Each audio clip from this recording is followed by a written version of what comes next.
Saturday night, 7 p.m. Pacific time. We got a lot to cover tonight.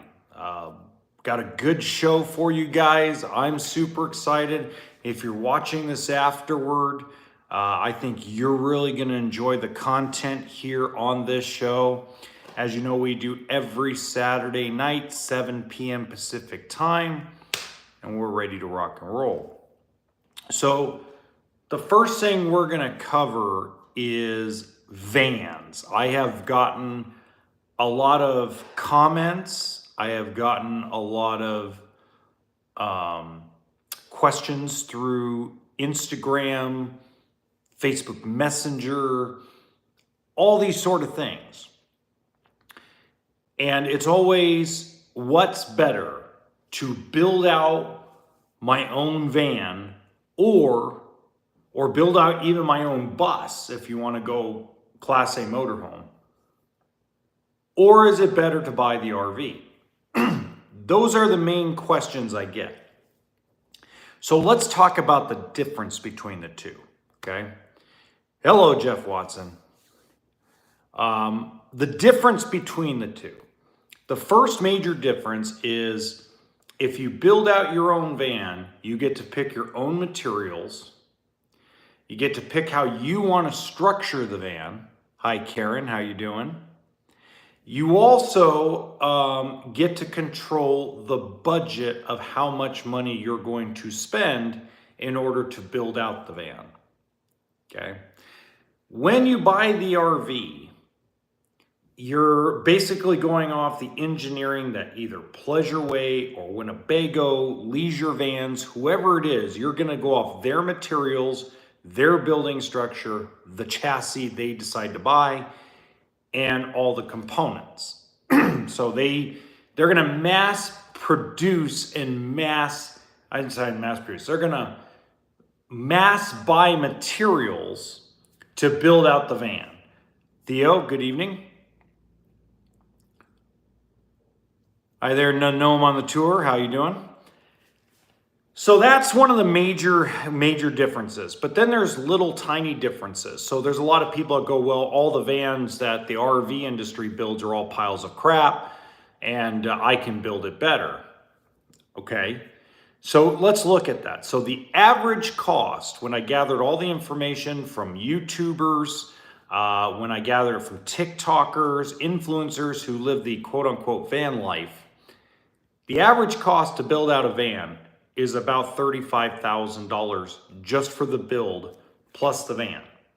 So let's say you buy a used van, a good used one, okay? You buy a Sprinter, you buy a Dodge, whatever the case may be, whatever platform you decide to build it on, if you buy a good, decent, low mileage used one, you're spending about $40,000. So you're talking about the total build being around $75,000, okay? Which is fine, there's nothing wrong with it. But when you build out your own van, when you go to sell that van, you no longer are selling a RV, you're selling a van, which means that the book out sheet that lenders are going to use is kbb.org. They're not going to use JD Power. They'll either use Black Book, and they'll either be about the Sprinter van, or it's going to be about a Dodge, or it's going to be about a Ford Transit, whatever you decide to do.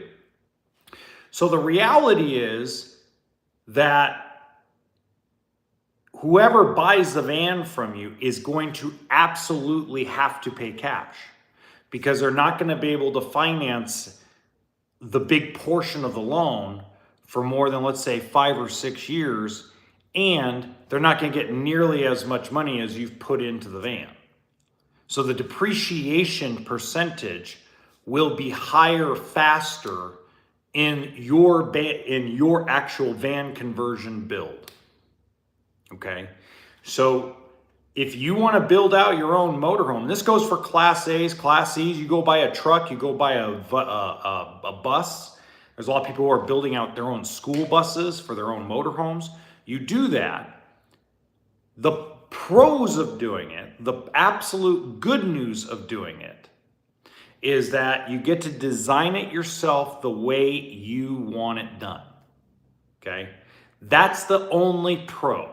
it's not going to save you money in the long run. It will actually cost you more money in the long run. Because number one, no warranties. Number two, remember, even when you build it, it's still an earthquake on wheels. I know people hate that term, but even if you built your own wobbly box, it is still an earthquake on wheels.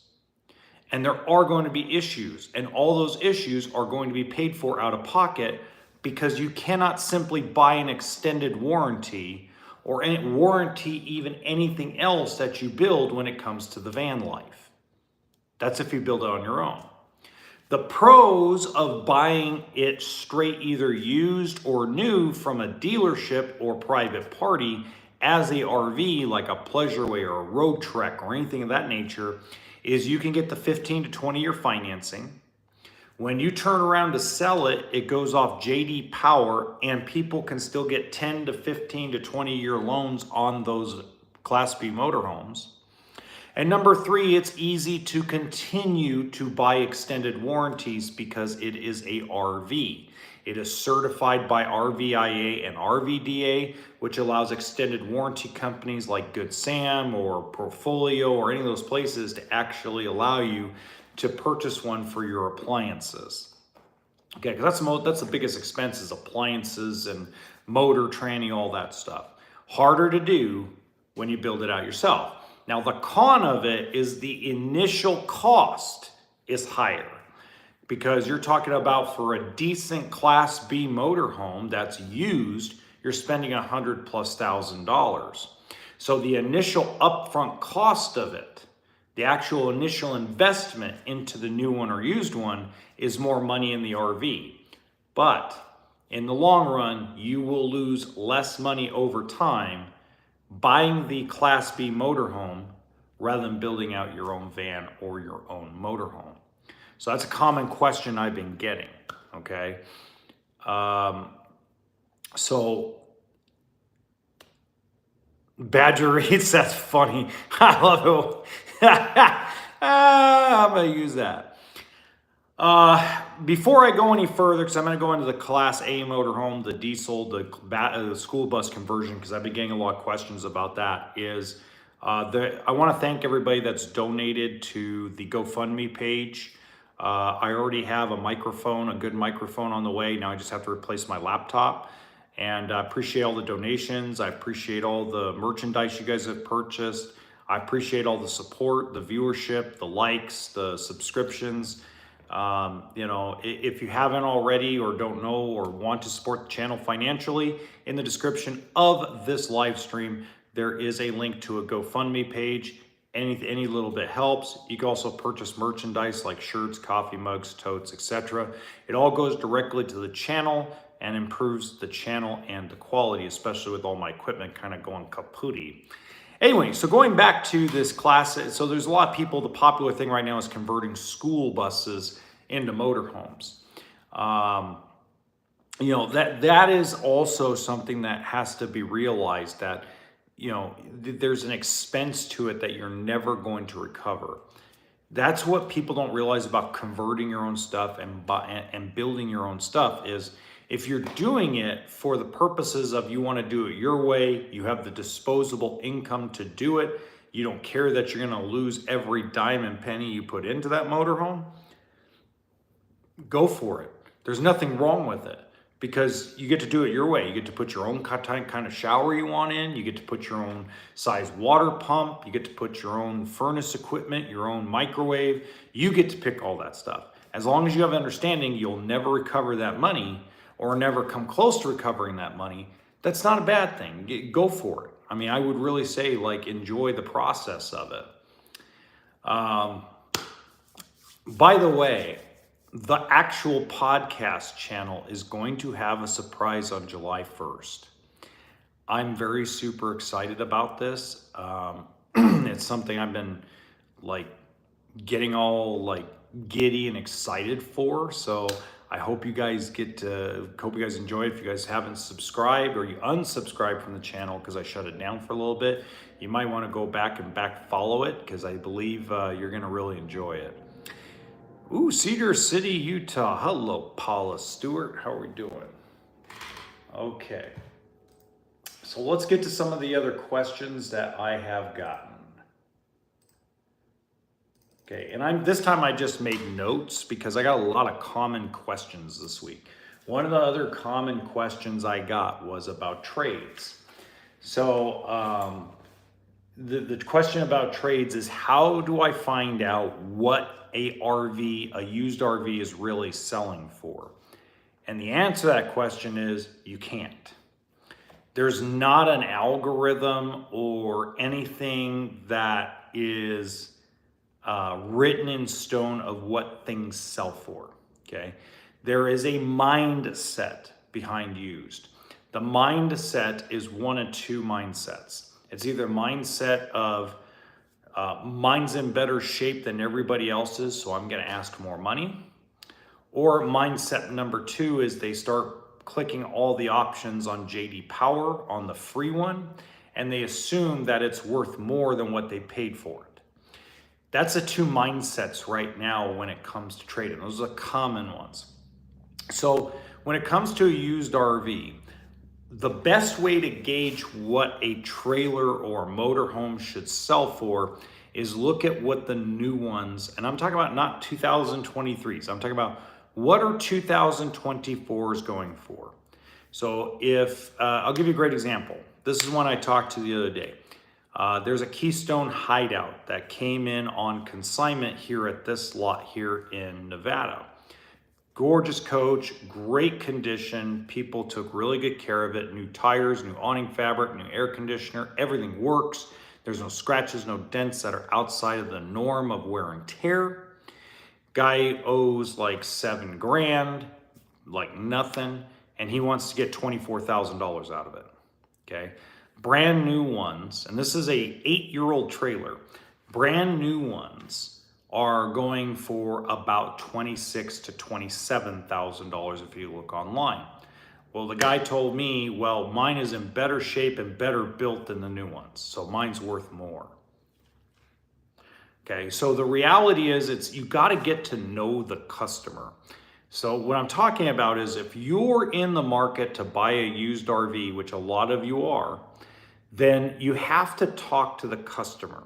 You have to get their mindset, and that'll tell you whether or not their mindset is set to what the actual market is. If it's not, I would suggest going to a dealership. My biggest thing right now is there are a lot of reasonable private party people out there. There's a lot of people that are reasonably trying to sell their trailer or their motorhome at a reasonable retail price. But the super majority of the private party market is all people that have severely overpriced units. And they're not COVID units necessarily. They also are older units, because what happened is COVID-19 screwed the market up on the used side so bad that people's mindsets are just like with houses, just like with cars. Oh, mine's worth more money because it was built prior to COVID. Well, no, because it was built the same way that it was built the same way as COVID units were. The process of building them hasn't changed very much in 40 years. If anything, it's gotten a little bit better in the actual construction of sidewalls and the construction of roofs and stuff like that. Not like super better, but it's gotten a little bit better. I don't see as much separation between the wall and the fiberglass. I don't see as many problems with the actual shell. We're not talking about frame. We're not talking about appliances. We're talking about just the actual put together of the coach. Now, the cabinet material has gotten cheaper because they use lighter weight material because they're trying to cut the weight down. So there's not the oak cabinetry that there is in some of these nicer older units. Okay, so there are some differences, but the actual shell itself hasn't changed very much in 40 plus years. Okay. I do look happier. I'll tell you why in a little bit. I was going to say you have something that has you smiling inside. Haven't said it yet. I thought it was just me. Oh, Theo, you have no idea. I'm seeing many of the nicer RV parks are banning school bus campers. What are you hearing? Not as many as you think, Jeff. I think it depends on the year. I think it really depends on the year and the condition of the actual one. There's a lot of people who are converting old, and we're talking about super old school buses, and they're treating it the same as old motorhomes. So yeah, I think it's the year and the condition and what it looks like. And yes, there's an interior smile going on. It feels like an elephant kind of got lifted off my shoulders. It's very hard to explain because I can't explain it yet, but in 9 days, you're gonna know, okay? In 9 days. So I'm like really, really super excited about it. It's something that like has me all giddy inside. Anyway, I'm getting off topic. I'm getting away from it. Anyway, so if you're in the market, if you're looking to sell your used RV, you're looking to sell your trade because you don't feel like you're getting enough for it from the dealer or from a consignment lot, you got to look at what the market is. So what I did the other day is I came up with a formula, and this formula is going to be in my book. I'm actually writing a book on RV buying and selling. It's going to be for dealers to read. It's going to be for private party sellers and buyers to read. And if the manufacturers are smart, they'll read it too. It's going to put this industry in a nutshell, okay? It's going to be like a physical algorithm for you guys to use, so that way buyers and sellers can have an education on how this process should go. I don't know if it'll be a big hit, but it'll be out there for people to read. So let's say that the trailer right now, let's use this Coleman trailer, this 17B. It's for $14,995, okay? Now dealers are Camping World's gonna add a $995, what we call prep fee or get ready fee or whatever they're gonna call it. They're gonna charge you $14.95 prep or $14.95 freight.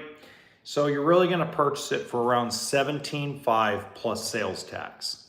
Now take the sales tax and take it out of the equation. Sales tax is, you're gonna lose your sales tax if you get charged sales tax and fees. That's just a fact of life, okay? So at $17.5, what I would do is initially take it 0.70. That means retail-wise, if you sold it in 24 months, it should sell around 12 grand. And then what I would do is take that 17,485, times it by 5%, which is $874. Well, okay, and then I would take that 12.2 and subtract 875 every year for the next 4 years. That means if you kept that 17B, that little $14,995 trailer, 5 years, you should sell it for around $9,000 retail, which means the dealer should pay around 6 or 7. So that way they can make their small little margin. But when you have a 10-year-old coach like that and you want $10,000 for it, that doesn't work out or compute mathematically, okay? I'm gonna have the book done end of August. I'm been like a madman with it. I'm gonna hire a guy off Fiverr to do the editing and the grammar check, and then I'm gonna publish it. I'm gonna self-publish it through my LLC. In 9 days, I'll be on my 90 days tractor show, thresher, and antique equipment tour. Nice, Theo, that's awesome. Okay, so the reality is you gotta look at what things are selling for brand new, and then just understand, it doesn't matter if it's new or used. It doesn't matter if it's a car, a boat, an RV. Things have lowered in value and price. So if you go to the auctions right now, the auctions, cars are going for far below what they were going for a year ago, okay? We're not talking about 1,000 or 2,000 below. There's a guy I follow specifically on TikTok that goes to the actual car auctions, and for a 2,500 GMC Denali fully loaded 2019, they set the bar at 50 grand. The bank wanted 50 grand out of it. The highest bid they got from a dealer going through the auction was $26,500. Okay, so dealers and banks are gonna lose their absolute butts. Their shirts, gone. They're gonna get their butts kicked because they took on all these loans and they're underwater in them severely. And they're trying to recover as much cash as possible. That's the hardest part about what's going on at the auctions, specifically when it comes to anything used. So the reality is if the dealership starts buying 2,500 diesel trucks that are only 5 years old, 90,000, 95,000 miles, and they start buying them for around 24, 25, 28 grand, your truck you purchased in 2021 for $120,000 isn't gonna sell for anything close to that. So that's the punishment for all of us. Yes, a lot of you will get mad at me and say nasty comments about me, but that is the absolute reality of what we couldn't control as human beings. We couldn't control our spending. We couldn't control staying indoors. We couldn't control anything. Our impulses were out of control during COVID. There were people who flipped their lives completely upside down. I'm moving out of the city. I'm quitting my job. I'm going to get this remote job. Oh, my job told me I'm going to be remote for the next 5 years. And all of a sudden they're telling me I have to go back to the office. I uprooted my family and left for, the suburbs or whatever the case may be. And now people are like scrambling just to pay a grocery bill. So that's tough. A lot near me, it's busting at the same time. Oh yeah, I know. So I've got I've got a couple colleagues of mine that run a few used RV lots, and they do a lot of consignments and purchases at the auction, and they're doing extremely well. They are making money, they're selling units. They're not like lighting the world on fire where they're making millions of dollars a month, but they're making a good living where their company is very healthy and ready to expand. So that's exciting. There's one of the people I know is in Mesa, Arizona, Phoenix area. Another guy that's in the Palm Desert, California. Another guy in eastern Idaho. Another guy that's in central Montana. These guys are all doing very, very well. No, the stream didn't crash. I'm still here. Okay, so the next question is the big question everybody keeps asking me is why do banks not finance live-ins? That's one of the biggest questions I've got. So I marked a note on this thing, and the note says asked on 66 emails this week. I received 66 emails or communications this week asking why banks won't finance live-ins. And this is the reason why. The 08-09 Great Recession. When the economic recession crashed, we went from 22, 24 prime banks to 5. And those 5 prime banks, which every dealership across the United States uses. Nobody doesn't have them. Almost everybody has them. Bank of America, US Bank, Huntington National, BMO, and Fifth Third, because M&T's getting out. You're getting to a point where if you live in it, they can't find you. Because that's what occurred in 08 and 09. A lot of people lost their homes, lost their jobs. The economy was an absolute disaster zone. It was as close to an economic depression that the United States has ever been in, that the world has been in since the Great Depression. And people went out in the middle of the desert with their units and didn't pay the bank.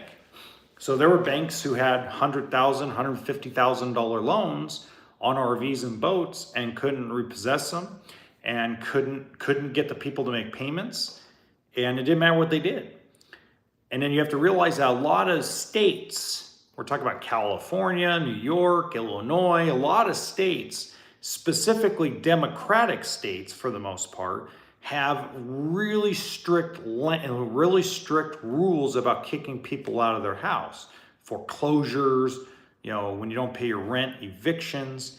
So if you claim that your motorhome or your travel trailer is your residence, they have to go through foreclosure processes. They have to go through court processes to be able to take that out of your possession. So that's the reason why the super majority of the banks, except for one or two, will never do live-ins.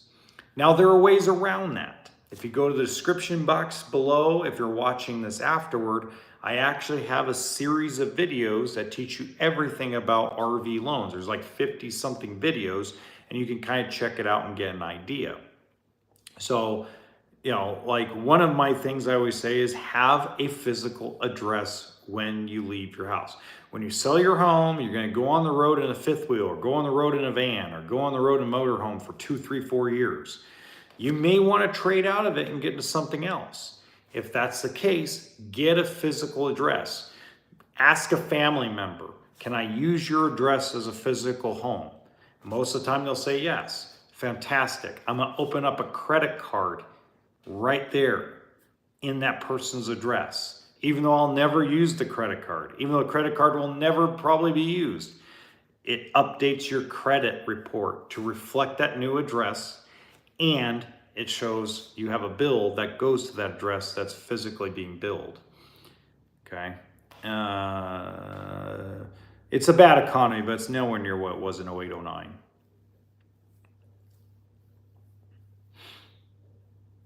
Yeah, I'm sorry to hear that, Karen. That sucks. That sucks. Some of the other things, like, people say, well, just pay cash. That's the majority of what people will say.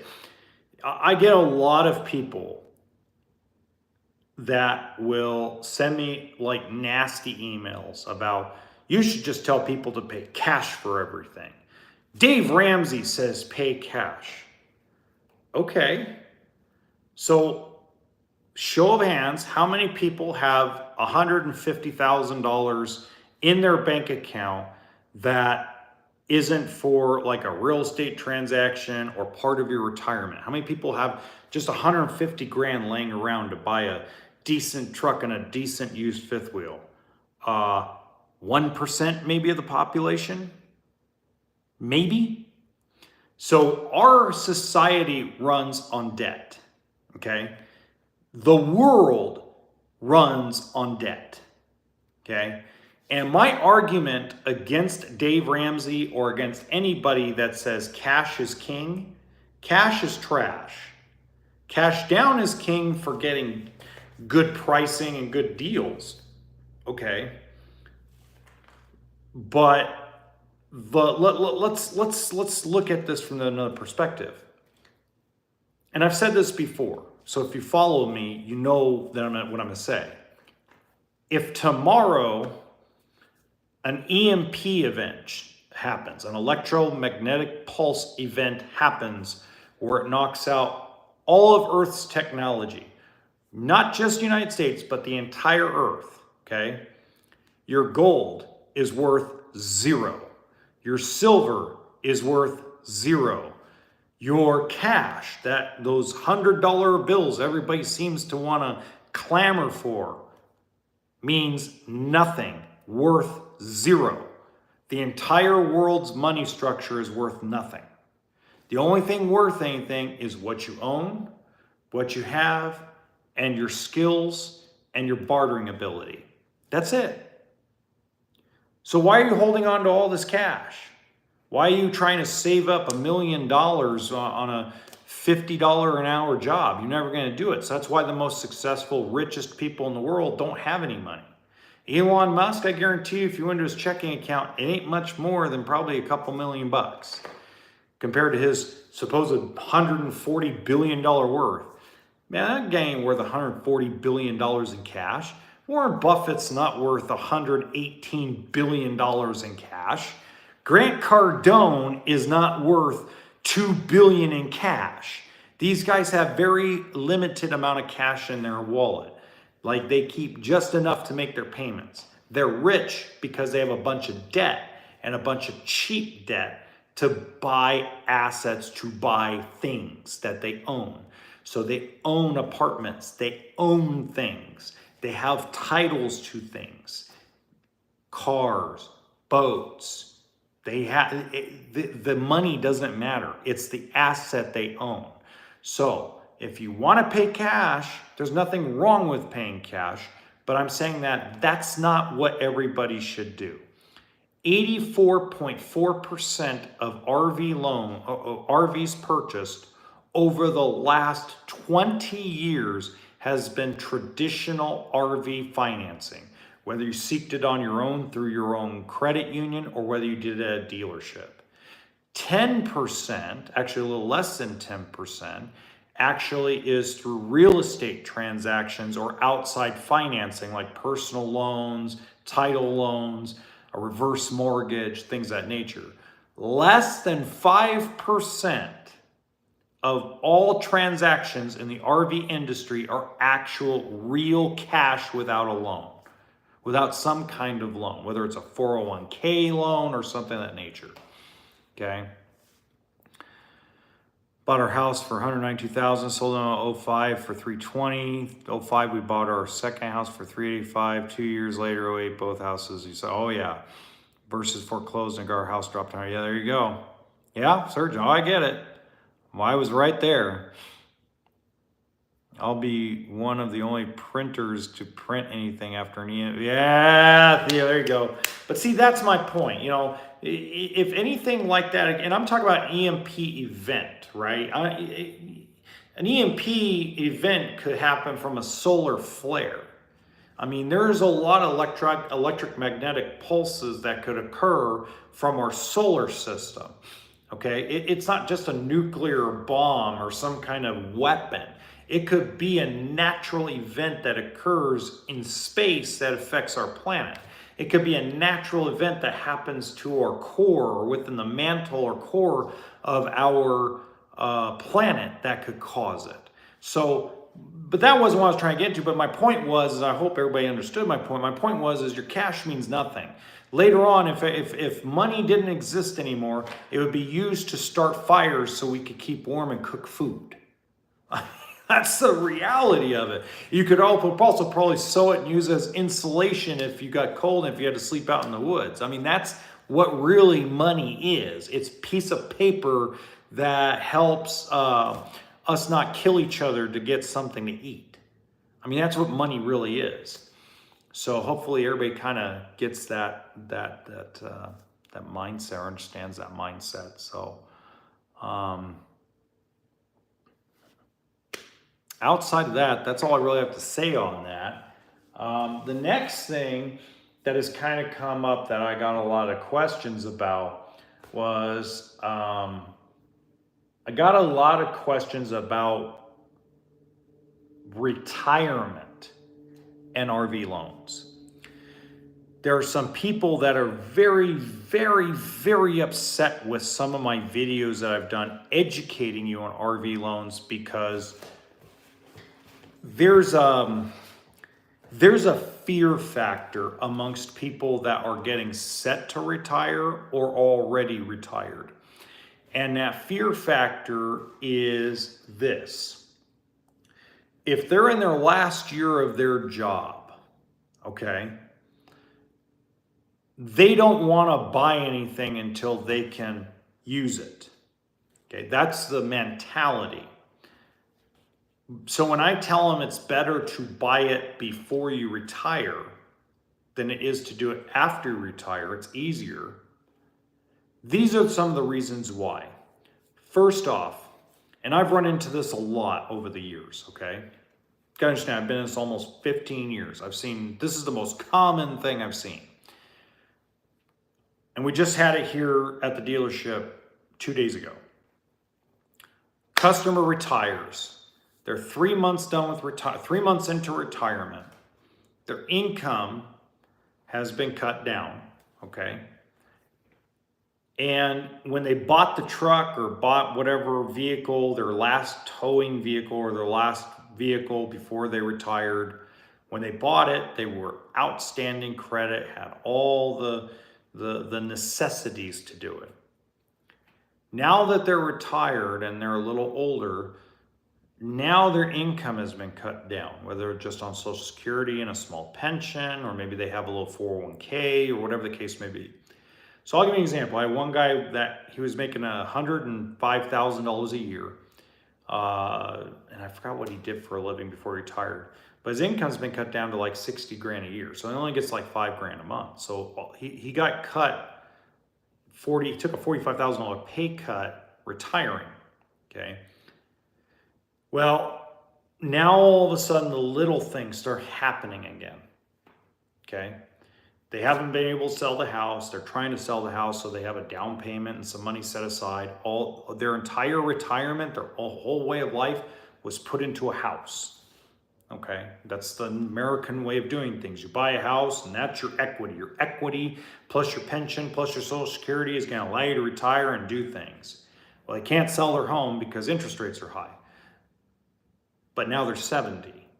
And at 70 years old, they know the clock is ticking on how many good years they're going to have to be able to travel. So they come in, they want to buy a motorhome. Well, their credit score dropped because they have more debt, because they're using their credit cards more heavily.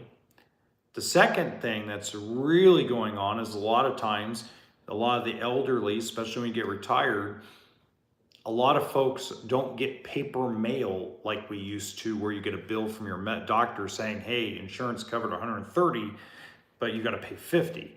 They would pay the 50 if they knew that they owed it. But then that goes into collections and lowers their credit down. So there are certain things that occur when people retire that start affecting how your buying power comes about. So when I tell you to buy the motorhome or buy the fifth wheel or whatever you're going to do the year before you retire, it's not to push you to go buy something so that way, because I'm a salesperson. It's because I've watched it happen too many times where a customer will not qualify for the loan because life happened after retirement and it affected their credit score, their income, life contingency things happen. And I'll give you a great example of a success story with that, okay? So I sold a guy named Martin a long time ago, a diesel pusher. He bought it 1.5 years before he retired. Stuff happens, right? Wife got Alzheimer's, the medical bills started piling up. So he put his house up as collateral to the bank to pay the medical or keep her going. Well, what they ended up doing was they ended up giving the house back to the bank after they maxed it out, and they lived in the diesel pusher for like 8-9 years before she passed away. And, it's like there was a backup plan involved. There was a contingency, because the saddest thing that I see, and this really gets me a little emotional, so you're gonna have to forgive me a little bit, okay? But this gets me kind of emotional. I see a lot of folks that work their ass off for their entire life, okay? They work their absolute tail off their entire life to get to a certain point. And when they're about to get there and cross the finish line, they get cold feet. They want to wait till all the stars line up in retirement. And then life happens. And then they're not able to enjoy their last 15 years. I have a young lady who, she's not young, but she's in her mid-70s, and she has no place to live. You know, she can't move in with her son, her only son, because her only son is disabled himself and is being taken care of by the VA in a home. And there's just nowhere for her to go. She only gets $1,800 a month from Social Security, and that's not enough to even rent a small little apartment. And the medical bills just absolutely killed her credit, because, again, it's one of those situations that folks that age pay their bills when they get them, but this digital age has made it tougher on people. It's not making it easier, it makes it tougher, because the digital age really is for us 80s babies. Us late 70s, early 80s babies understand the digital world. When they were born before that, it's tougher. It's not easy. I mean, there's things like email and texting that are pretty simple, but when it comes to these apps, and we're going to do this electronically, and you're going to get this, and you're going to get, there's no paper bill sent anymore for most of these folks, because they hit a button because they're told to hit the button, because people don't sit and explain anything, or they don't have the patience to explain anything. And that's the frustrating part. So it's like you're almost forced. So when I tell people, follow your dream before you retire and do it a year or two prior, it's not to be a salesperson. It's because I've had too much life experience in this industry, and I've watched too many people not listen to what I say, and their dreams get shattered, and to watch the look on their face when it occurs is heartbreaking. Because you know that person busted their ass for 40 years to reach a certain point where they can feel like they travel, and they can feel like they can go do the things that they dreamed about and wrote down on their bucket list. And because of the Dave Ramseys of the world, they didn't do anything. And I'm not blaming Dave particularly. I'm just talking about the folks like him, you know. Okay, let's go back, because I got a little passionate there.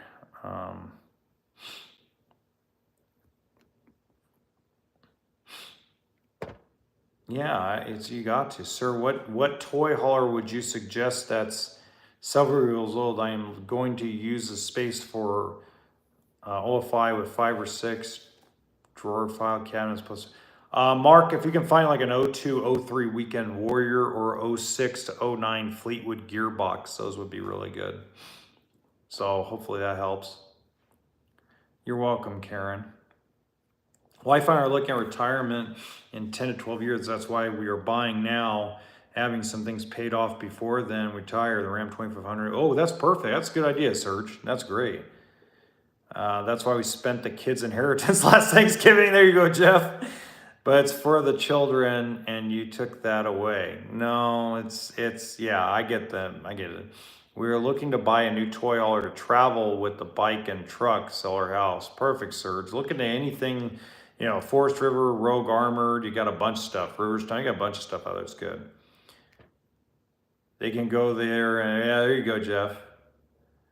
Rents are going crazy too, yep.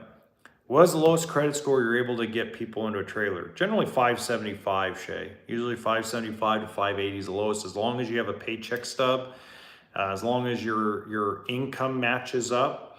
So Shay, if you go to my actual page, Shay Barker, if you go to my actual page, go under playlist, there's RV loans and financing. I give you all that stuff. I have like 8 videos on that. I'll give you more specifics and help you out more. Nice, 47 for me so far. There you go. Oh, good for you, Serge. That's good. That's good. I'm going to CUHB in 2 weeks. Okay, Serge, that sounds good. I like it. That sounds good. I love it. I love it. Check those RV financing out. They're really good, informative. Yeah, I mean, I'm boring as can be sometimes, especially on the older videos, because I really wasn't the person. I didn't feel comfortable in front of the camera 2 years ago or 3 years ago. So the more updated ones, I'm a little more comfortable. Okay, so last thing to go over tonight is, okay, So the last common question I've gotten over the last, last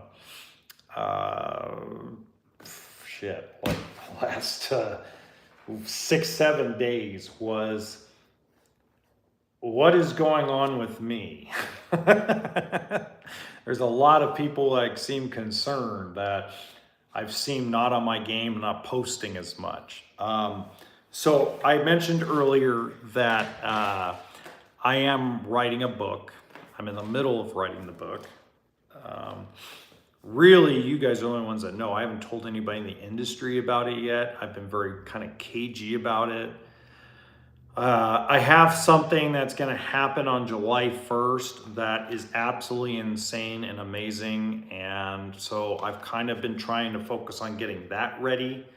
And then the other real thing that has occurred that's kind of put me in a situation is there's been so much stuff stacked on me this month. And it started right at the beginning of the month. So at the beginning of this month, the beginning of June, just so much, POS stuff was stacked on me. Everything from what was occurring on my personal life to what was occurring in my business life to what was occurring on YouTube, what was occurring on Instagram, TikTok. There were a lot of things that just got stacked on top of me.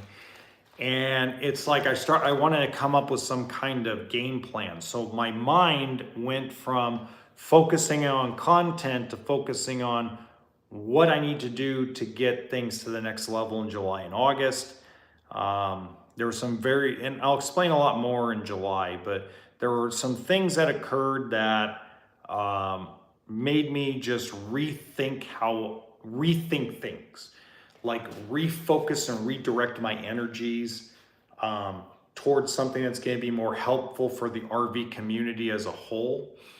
Because I think I went down that path. And when I started down that path, specifically with this channel and the podcast and now the Spanish channel and the Shorts channel, there's 4 HBRV lifestyle channels. When I started down that path, 3 years ago, I didn't think I was going to get to this point, but it seemed like when I hit November, I found something that everybody seemed to find in common, which was the Grand Design frame failure and frame flex stuff, okay? And the deeper I went down that rabbit hole, the more other things I found that I started exploring and talking about, either on the live streams, here on the regular channel, the podcast, or the Shorts channel, or even the Rumble channel, the TikTok, etc. Okay,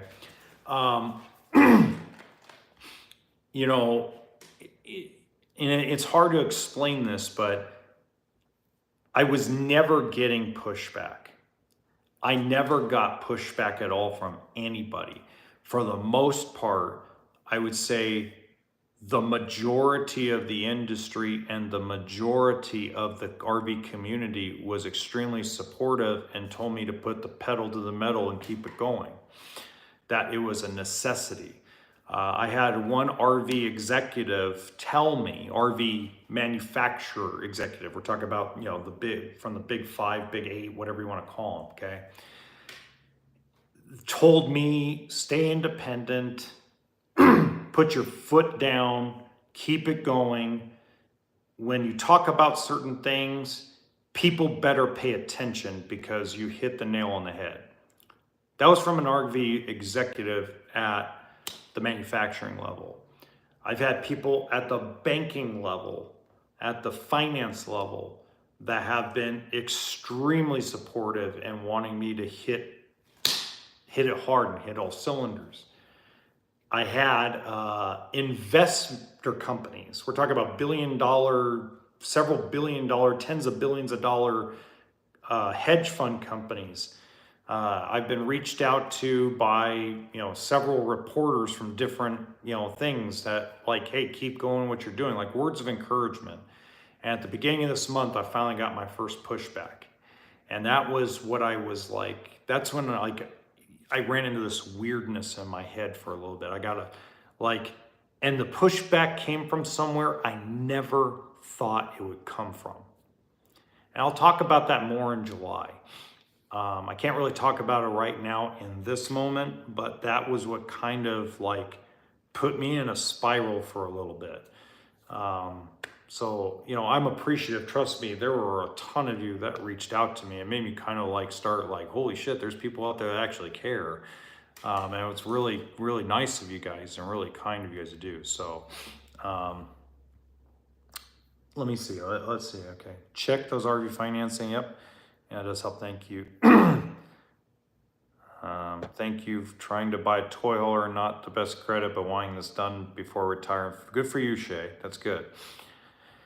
The dealership's in Nevada. It's in Southern Nevada, about an hour and 10 minutes away from the Las Vegas, Nevada Strip. Let the cat out of the bag.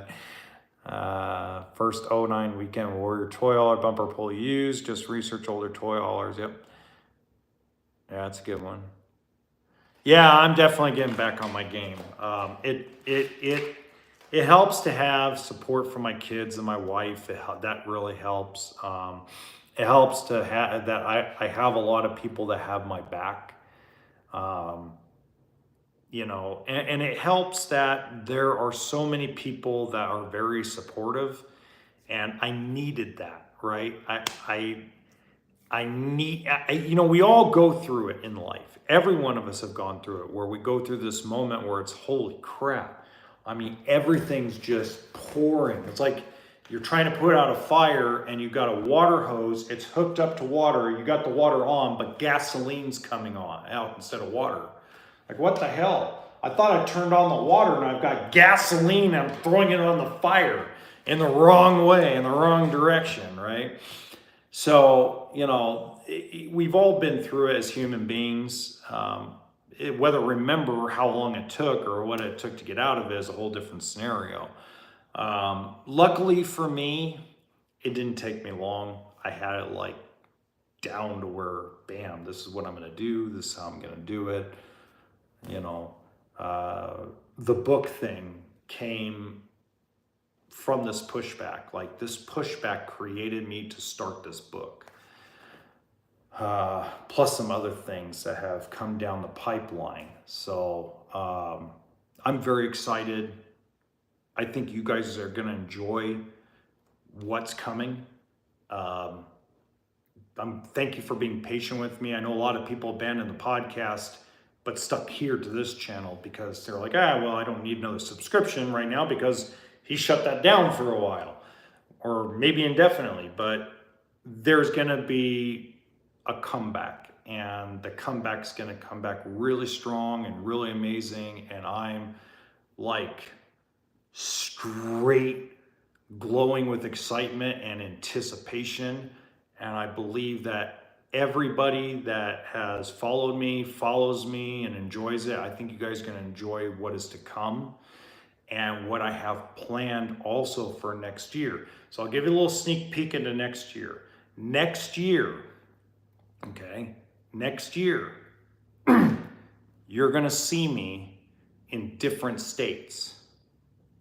You're going to see me go to RV shows in different states around the US, including on the East Coast. A little sneak peek. I'm not going to tell you why or how, but we're going to say that because of your guys' crowdfunding, because of the folks that have donated to the GoFundMe page, because of everybody that has bought merchandise, because of the ad revenue, when we get to January of 2025, I'm going to be able to not only have the equipment needed to do the shows, but I'm going to go to the shows next year. So that's going to be really cool. I think that's pretty exciting. Well, the problem is, Johnson, is you can go to JD Power, but you want it. That's how you find out. Just don't add any of the options. I will be in Illinois. I'm going to go to Illinois. I'm going to go to Tampa Bay, Florida. I'm going to go to Hershey, Pennsylvania next year. I'm going to follow the show circuit and next year. So that's going to be a lot of fun. Yeah, Serge, there you go. I might, you never know. Well, you know, if you get pushback again, the honey badgers don't give up. You know what, Keys, you're right. And the pushback, I don't think I'll ever get it again the way I got it this month. I don't think I'll ever get it again. I think that once they see that their push didn't work, and once the pushback I got, where it came from, when they figure out it didn't work and it didn't affect me for the long run, it affected me in the short term. When they find out it didn't affect me in the long term, I believe that they'll have learned their lesson and won't try again. HBRV. We'll see. I think I'm just gonna stick it to this channel because I think I'm just gonna make it a phase. I think I'm gonna make it like Mr. Beast, where Mr. Beast has one channel and he has like 5 different like series of videos. So it's gonna be series called Travel with the Honey Badger, baby. So anyway, guys, you have a great night. Thank you for all the support. As you guys know, Blair, there's going to be a surprise on July 1st. It has to do with the podcast channel, and I can't like elaborate any more than that. And I'm also writing a book about the buying and selling of RVs and the process of it. I'm actually writing a book about it.